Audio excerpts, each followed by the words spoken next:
بسم اللہ الرحمن الرحیم۔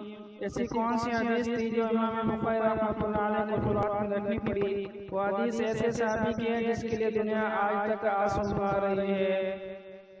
اعوذ باللہ من الشیطان الرجیم، بسم اللہ الرحمن الرحیم۔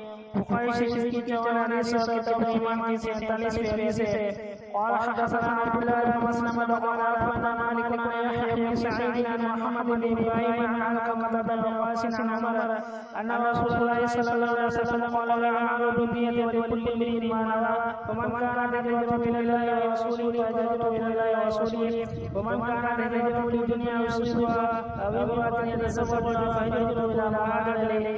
عمر رضی اللہ عنہ سے روایت ہے رسول اللہ صلی اللہ علیہ وسلم نے فرمایا تمام اعمال کا دار و مدار نیت پر ہے۔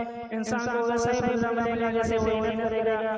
لہذا جو کوئی اللہ اس کے رسول کی رضا کے لیے نیت کرے گا اس نے واقعی اللہ اس کے رسول کے لیے نیت کی، اور جو کوئی دنیا کمانے یا کسی اور سے شادی دینے کی غرض سے نیت کرے گا تو اس کی نیت انہی کاموں کے لیے سمجھی جائے گی، یعنی اتنے بڑے عمل کے ثواب سے معمور ہے۔